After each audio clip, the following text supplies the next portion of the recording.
Hey viewers, welcome back to Underdog Garage. I'm Robert, and we've got a special guest with us, Dana. Welcome, Dana. Thank you, Robert. Introduce him a little bit more in a couple seconds, but today's video is all about seal replacement and just an overall inspection of this 5-speed transmission from our 2003 NB Miata. And we are excited to have you with us, Dana, because we know you've got a lot of expertise and years. So why don't you tell the audience about your background in the transmission world? All right, thank you, Robert. So I do have more than 30 years of experience in the industry. I started off as an installer and went on to learn how to rebuild transmissions. Eventually worked my way up to working at AMCO home office in Pennsylvania as a technical representative. I would assist some of the field technicians that had rebuilt the transmission and were having some issues with it. So we worked through those problems with those folks. After that, I went on to own my own shop. So I'm here today, and I'm happy to be here, and I'm eager to share some of my knowledge and experience. Dana's been so gracious to join us today and pass on some of that knowledge, and that's really what we're looking to do in this video today. So let's jump into it. Where do we start? So the assessment starts before you ever take the unit out of the vehicle. You're checking the wiring, you're checking the switches, you're checking areas where there's gaskets, where there's seals. What we don't know about this is because the rear main seal was clearly leaking a lot because there was a lot of motor oil and dirt and grime in here. So I really don't know what if anything, was being contributed to that. You've got all that oil contamination that came from the rear seal, and you've verified that. What you don't know is, was this front seal, this bearing retainer, also leaking? So this is a really good reason why that should be changed. Once that unit comes out, since you don't know, just go ahead and replace it. So let's do the front seal then. Well, let's get set up and we'll get that bearing retainer off there and we'll move forward. So in the front of the transmission, you're going to see a few things. You're going to see the release bearing for the clutch. You're going to see the clutch fork and this dust boot that's right here. And then there's the bearing retainer, which is where the seal is, and a gasket. Yep. So let's get this dust boot out of here. Thank you, Robert. There's the dust boot. We're going to take and remove this clutch fork. You'll see in just a second. There's I was going to ask, how do you get that off of there? Well, so it's just a matter of, you can see, I think, where you have to spread this apart. There's your pivot ball. Remove the release bearing. And now we're going to take, I believe there's 7 bolts that hold this bearing retainer in place. And we're just going to remove this.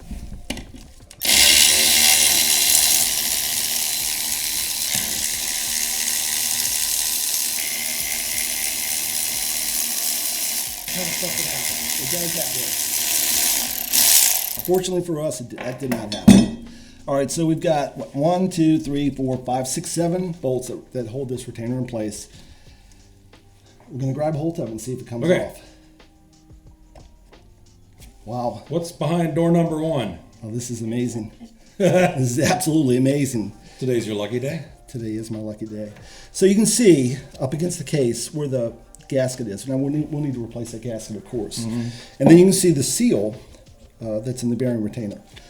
And one other thing I want to point out is how the seal is installed. You can put the seal in wrong, and it won't seal if you put it in wrong. So just pay attention to that. There's also a shim here for setting in clearance on the unit, so pay close attention to that as well. Don't lose that. Don't lose that. Okay, I think we're ready to set up and get the seal out of here. Well, damn. What do you think overall of the condition of that? Doesn't look like it's been abused or banged on or beat up. This is fine. Okay. So this is another area where you're probably going to want to inspect too, where the release bearing will slide up and down. We'll make sure there's no scarring, no damage. So we'll get that clean so that you can take a good look at it. So now the dreaded, let's get the seal out of the holder. So Robert, I hope it's not going to be too bad. There's no sealant or anything that's on the outside of the seal that holds the seal in. So we're going to have to take a wide bladed flat screwdriver, and I'm going to ask you to hold this for me. Okay. And I'm going to try and impart enough force on the back side of that seal to move it up, and then it'll just come right out. So just getting it lodged loose. I've heard that and looked at some of the some videos online as well, how this becomes a real bear getting out. What is the cause of that? Is it just the design of the housing? Actually, that's a great question. I imagine corrosion plays a part in it as well. So, and then just the sheer amount of time the seal's been in there. But hopefully we're not going to have that issue. Okay. All right, so I'm going to ask you to hold this for me. And Like so. Is that good? I think that's good. Okay. Let's see if I can get behind this seal. Again, right behind the seal, right. I want to be careful not to gouge that aluminum. That's Yeah. Just be careful of the placement. Notice, give it a swift tap, and there it goes. All right, so that seal is popped out, and there it is. And you see, there's no damage done to the seat, the seal seat, or the seat area where the seal is positioned. So we're in good shape. And then remember, we have the gasket here that's up against the case. And let me just see what kind of shape this gasket's in. Well, it's going to take a little bit to get that gasket off. So let's go ahead and we'll put this aside. And, okay. And we'll get everything cleaned up and get it ready to go back in. Okay. All right. Cool. Okay, so now we're ready to go back together with this thing, and all of the sealing surfaces have been cleaned, and we've sprayed the backside of this gasket with a little bit of high tack to make that stay in place. And Dana's got this very fancy tool that we use to hold this thing in place. So in my shop, on my bench, I had a hole in place for things like this. Ideally, if you're in a shop, you would have an arbor press to press this seal in, seals and bearings and such. So it's not practical for the do-it-yourselfer to buy all of this. And we don't have one. You don't use it. You don't use it every day. So we're going to do it a different way. We're going to coat it with a little bit of bearing grease, so that we don't offer too much resistance as we try to push it into the bearing retainer. And let's see how this works out. Robert, could I ask you to hold this in place for me? Okay. And again, stay out of your way there. Again, be very careful about which direction. I can see how you could screw that up. Absolutely, it's easily. easy to do. Okay. This should push in place for the most part gently, because we don't want to damage the sealing surface. Yeah, it's moving there. It's doing very well.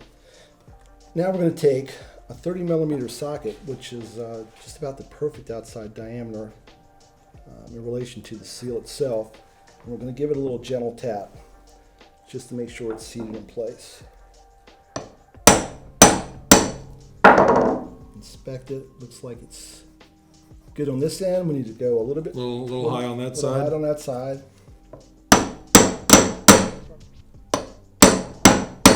Did you hear the way that sound changed? Yep. The dull thud. Yeah. And just run your finger across it. Make sure it's at the right depth. And we're good. Cranking on that. All right. So we have our bearing grease. Let's put a little bit on the sealing surface itself. Now, let me ask you a question. I've often used, motor oil, and that seems to have done just fine. Is the bearing grease a preference here, or? Actually, it's because that's what we have. Okay. But I was just curious. Yeah. So oil is fine. Anything to reduce that friction. So and to not damage that seal. Not damage that seal. Take a quick look at your splines. If you had a situation where the clutch exploded, you may damage the splines. Oh, okay. So just keep a close look at that. Take a close look at that. And I've seen people grab a hold of the input shaft and just kind of play with it a little bit. You really can't do anything that's going to harm the transmission on this transmission, but on other transmissions, if you pull the input shaft out too far, you can dislodge it. You can dislodge it. So okay. All right. Well, I won't confess to you that I actually already done that. So did you? I didn't screw things up. Let's get that out of the way. All right. Being curious. The last thing I want to point out is, and that's this shim. Yeah, you could forget that. And see how we almost did? All right, so we're going to put a little bit of wheel bearing grease there because we want this shim to stay in place. All right, so let's get this lined up here. All right, so we're going to take Got that? we're going to take a couple of these bolts. Size of that bolt head is 12 millimeter. And Robert, the torque on this bolt, is that 14, 18? 14 to 18. So I set the torque wrench at 15. 15 foot-pounds? Yeah, 15 foot-pounds. All right. Just to stay on the lower side.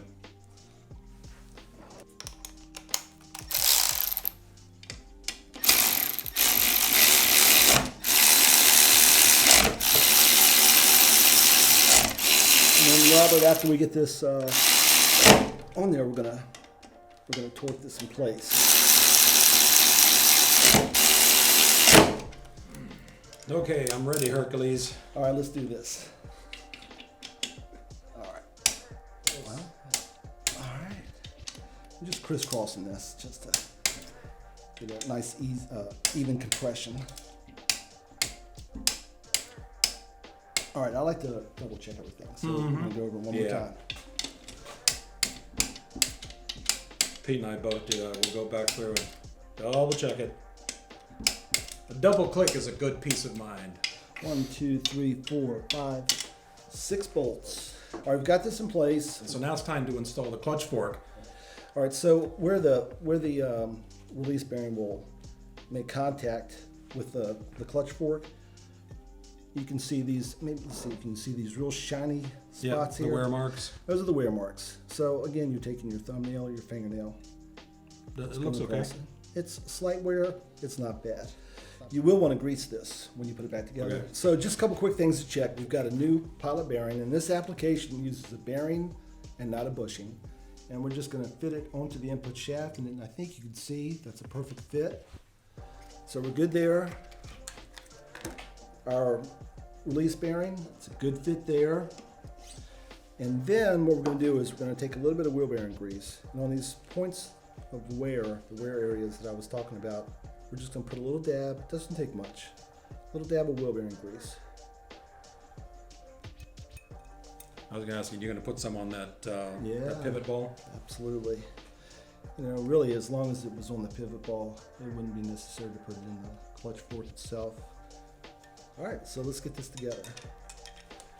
So probably the most difficult part of all of this is stuffing this into Fiddling with this in the fiddling grommet? with the dust boot, yeah, the grommet. So Okay, so folks, it's not elegant, but you just sort of figured your way through it, right? yeah, so let's see how this goes. See if I can be of assistance here. Yeah, let me get this up on here first.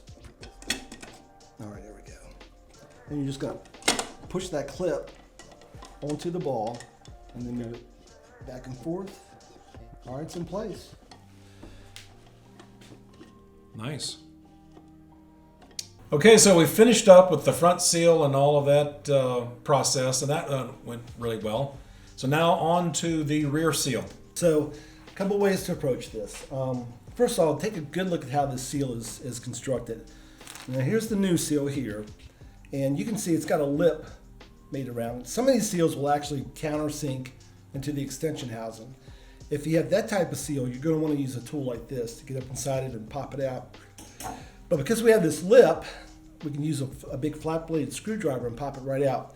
Before we do that, you just want to take a look at your yoke that will fit inside of the extension housing. You know, like we did on the other parts, you're just checking for wear, making sure there's no scratches or grooves.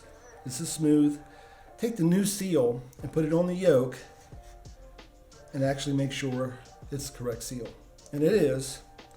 So, Robert, I guess we'll set this aside. Anyway. Then I'm going to ask you to hold that transformer and I'm going to pop that seal right out of there. So here we go. All right. You just keep it steady. Yes, sir. Okay. Well, Very nice. All right, you can see it came right out. Comparing it to the new seal, definitely has been leaking. yeah, it definitely looks like it's been leaking. I'm just going to take and all we really have to do with this, just clean it out on the extension housing a little bit. Maybe take a little rag and a screwdriver and wipe it around. Let's get that good and dry in there. And then Robert, if you would be kind enough to put a bead of RTV sealing on there, Okay. we'll go ahead and pop that new seal in there. Just clean it out. You're cleaning it out and you're drying it off because you don't want any residual grease and oil on the new RTV sealing. And it doesn't take much. So a little Just a small bead. Doesn't take much. That's looking great.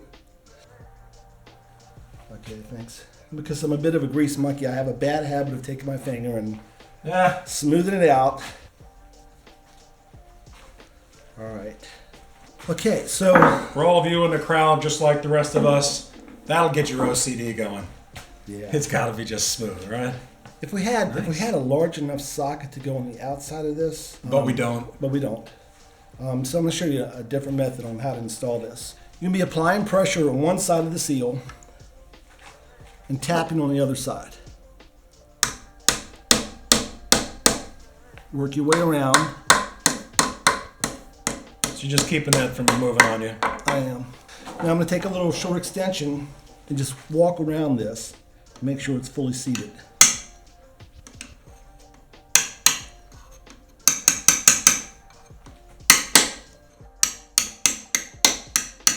See, it's wanting to move out on the bottom. It definitely is. So.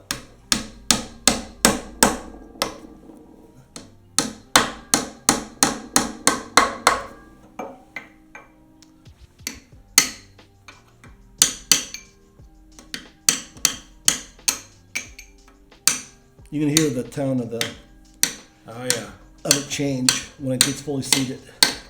All right, there you go, guys. Wow. We've got the rear seal in. Very good. We're going to wrap up this transmission project. We've gotten the front seal in and done with no drama. It was really cool. And just finished up the rear seal. And Dr. Dana, you give us a good housekeeping seal of approval. Absolutely. You know, we're good. Everything went well. We checked the items that are going to cause an issue if you don't check them. What to look out for, the correct way to install these seals, the correct way to remove the seals. I think we're good to go. Well, folks, that's what we got for today. Don't forget to subscribe. We appreciate hearing your comments. Always love that. But we appreciate you joining for our automotive adventures. Until next time, we'll see you later. Intro, take 3. Hey, viewers, welcome back to Underdog. Wait for my voice. Oh, God. See, unlike you, I don't take direction well. Okay. Well, you got to have those types of moments. Yeah, there will be a blooper reel for sure. Switch position sensors. Park. I have no idea what Neutral. Overall inspection and an assess. What I hear from you is try and tighten that up and make it a little more concise. I knew you were going to say that. And so did I. And so did I.